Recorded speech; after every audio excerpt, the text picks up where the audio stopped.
Martin Baumgarten was a cavalier and nobleman of the German Empire. He visited Egypt and wrote down his first-hand witnessed accounts of the Mamluks at the time before their official history was fabricated. This is what he says. The Mamluks are Christian. They baptize their children when they are born. And then he goes on giving details about the exact ritual of baptism, and later on says, and so most of the Mamluks come from various Christian nations like Germans, Albanians, Serbs, Italians, and Spanish. The Mamluks were not some sort of slaves and started ruling it, as the modern historians assure us with great authority, because the Mamluks are no longer there to object. Actually, these were Christian people who inherited the treasures of Egypt from their forefathers who made them.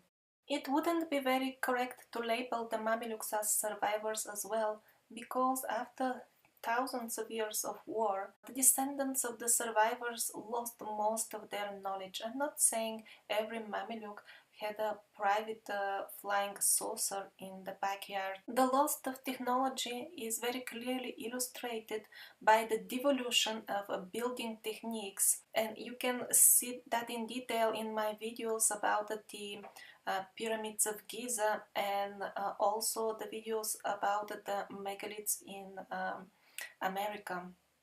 Always in the lower layers we see much higher quality masonry, much bigger megaliths, much higher technologies being used, and the more we near the recent times, the quality gets lower and lower. It's a very gradual process, and this illustrates very well how the survivors were gradually losing their knowledge. Well, they did their best, whatever they could. It wasn't just constant years of bombing. The war was going on all fronts, and the most dangerous one was the psychological war. To wrap it up, the Mamluks didn't have flying saucers, but they knew very well who they are, who were their forefathers, and they had spiritual knowledge still in genuine form from the survivors. So let's get back to Martin Baumgarten and see how he describes Ali Bey, the factual ruler of the Mamluks that he met himself, and tells us about how he looked like. Ali Bey was around 45. His face was long and reddish. He was blond. His eyes were big and very clear. His beard was somewhat reddish and pointed. His eyebrows were dense. He was wearing Turkish outfits, and then he goes on describing his various turbans for various occasions. And this is not the only account of this sort. 18th century chronicle, written again by a person who saw the Mamluks with his own eyes, and that is Abd ar-Rahman al-Jabati. He described Osman Aga, who at that time was the so-called Turkish ruler of Egypt, as being blonde. This photograph is taken in year 1905, and these are the daughters of the Egyptian Khedive Abbas Halimi Pasha, who was remotely related to the Mamluks who were wiped out some 100 years earlier. Well, it is an illustration what is the result of a mixture between Mamluks and local Arabic population. So all these descriptions of actual contemporaries of the Mamluks portray a completely different picture of what we are currently led to believe Mamluks were, namely coming mostly from Asia, and having completely different looks, manners, and religion. The Egyptian historian Al-Min al-Holi wrote an interesting book sometime in the middle of the last century, which consisted of materials that he collected from medieval Arabic historic chronicle. The name of the book is Relations between the inhabitants of Nile and Volga in 12th through 14th century. Over there, Al-Min al-Holi quotes a Mamluk sultan who says, "We and the Tartars are of one clan, and we will never renounce each other." Further, we read that the ratifications issued by the Egyptian Sultan were fully valid within the areas of Volga, and so the merchants who traveled back and forth were free from paying the duties that were imposed on outside traders. In other words, the Mamluks were treated as one's own clan in the areas of River Volga. For example, the Sultan al-Mansur Qalawun, although lived in Egypt for many years, he never found the need to learn Arabic language.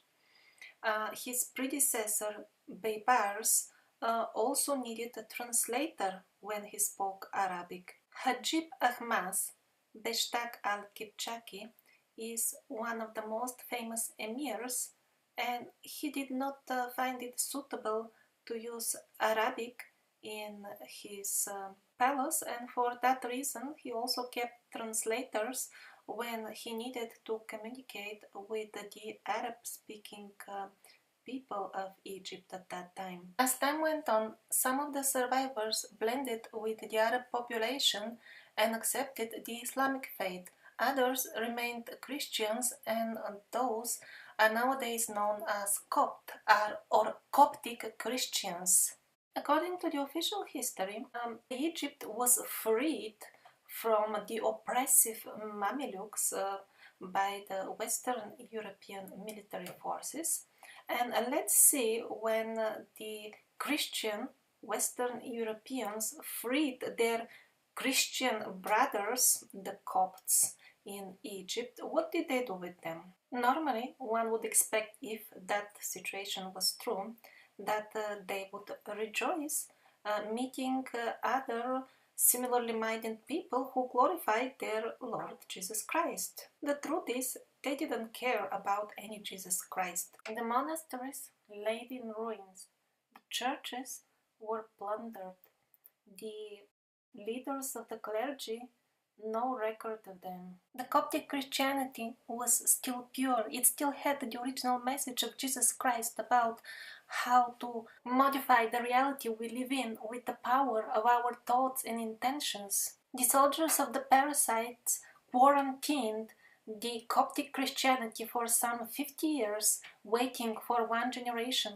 to die and forget the truth, and after that they kindly allow it to revive itself and resurrect again, but with changed ideology. They removed the original message of Christ and substituted it with parasitic so-called Christianity, that we are slaves, we are born sinful, we have to desperately pray and wait for somebody to bestow mercy on us because we cannot do anything, because we are powerless, because we are slaves, and so on.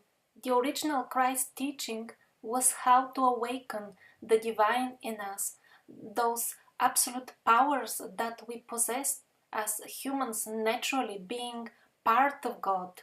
The parasitic Christianity is here to convince us that we are powerless, that we are slaves, and we have to depend on external mercy. And while waiting for this mercy, we should pay our taxes and be good slaves. No, this is not true. God help those who help themselves. But even after the English keeping under quarantine the Coptic Church for 50 years, still they could not destroy everything. And even now, the Copts remember very interesting stuff. The ideology of the Copts is so near to what we can find out about the ideology of ancient Egypt by reading the hieroglyphic texts on whatever has survived from the temples and other buildings.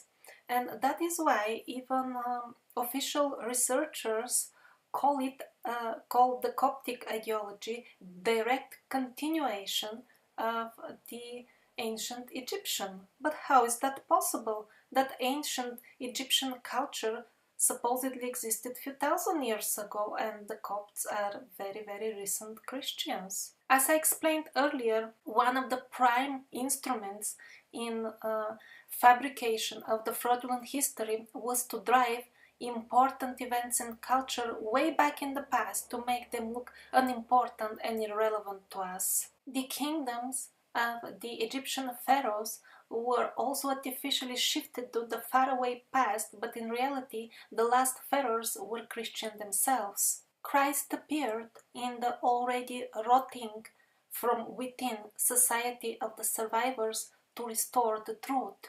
That is why the original pure Christianity was popular amongst the various cultures all around the globe, of whom the survivors were bedrock. And there is no wonder that we see Christianity amongst the last pharaoh kingdoms of Egypt. Mainstream historians are persistently trying to hide the very obvious and clear connection between the Copts and the pharaohs, and the ambiguous phrases like, for example, they say the magical and medicinal literature of the Copts is a direct continuation of the ancient Egyptian one. And now I would like to read to you a direct quote of some of those magical texts. Hor, hor, for, El Eloi, Adonai, Yahweh, Savov, Michael, Jesus, help us and our homes. Amen. This is what they classify as magical text to cover up the connection between the last pharaohs and the Copts. This is one of the items in the burial of Tutankhamun. Is there any need of commentary? Well, this is a Christian cross. Here is the same in the close-up. This is the dagger of the pharaoh, decorated with animals that are from Europe. Everybody knows that many of the ancient Egyptian paintings, or maybe at this point we should stop calling them ancient, but since they are famous as being ancient, excuse me if sometimes I still say that by mistake. So those are full of crosses, and if somebody still doubts that those crosses by chance look like Christian crosses, here on this one you can see the Christian cross in its exact form above the head of the third figure. This is obviously so-called ancient Egyptian painting. This is not from the time when supposedly some ancient Egyptian temples were subsequently converted into churches, as the mainstream historians cunningly try to convince us. Here is another Christian cross that they have forgotten to hide, and it's still visible amongst the ancient Egyptian hieroglyphic signs. And this is another one laying there in the corner in one of the ancient Egyptian temples. Two ancient Egyptian statues with Christian crosses on their back. And these are Coptic images. The crosses are very, very similar to the Egyptian crosses.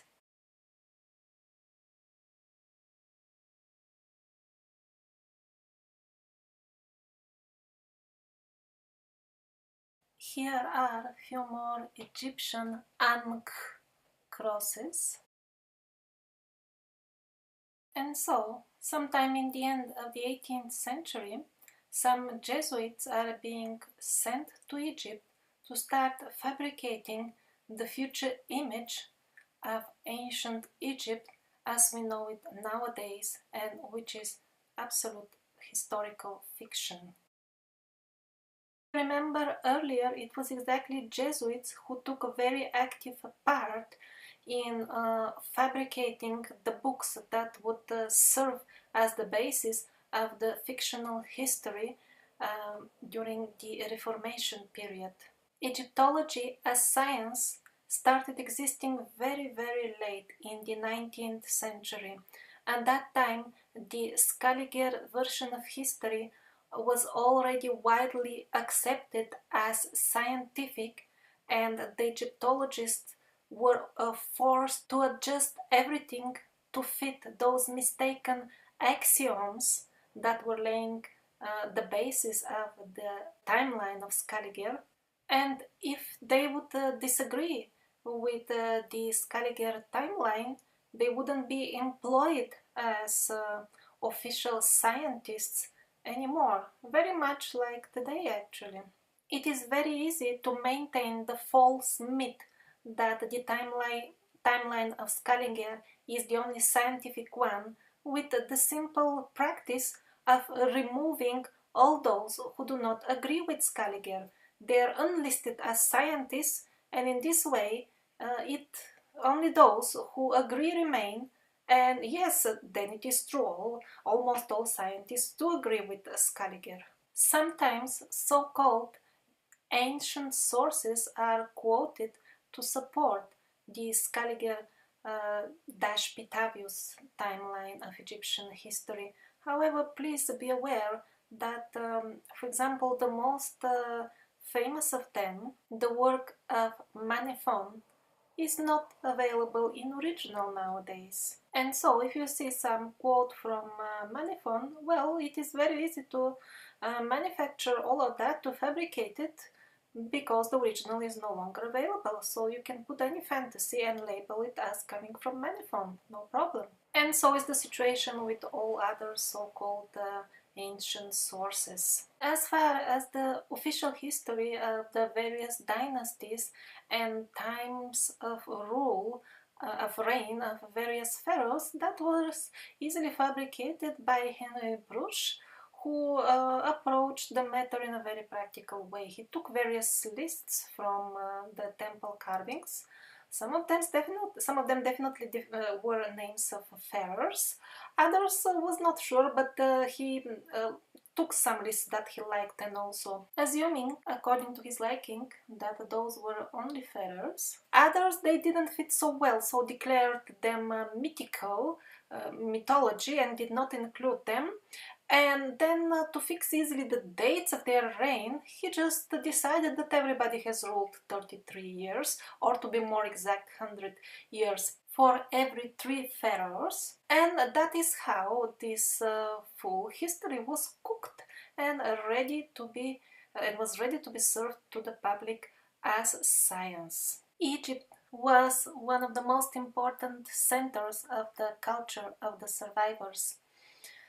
Over there, the knowledge of the magical abilities of the humans was kept alive until few hundred years ago by Copts and Mamluks, and that is why it was very important for the soldiers of the parasites to distort the Egyptian history in such a monstrous way. And so people are confused. There is one thing in the history books, but the actual artifacts point towards completely different story, and they don't know what to think. Did aliens build all this? Because according to history we could not have built them. We were barely coming out from the monkeys. It is absolutely possible, and indeed even likely, that aliens participated in building some structures, like, let's say, the Great Pyramid, because when we had our astral vision still working before it got disabled by our beliefs in the parasitic propaganda that we are slaves and helpless, we became slaves and helpless and lost our vision. Very few of us nowadays can see the real faces of the parasites, and we cannot see as well the divine and magnificent residents of this universe, of which the human race was originally part of.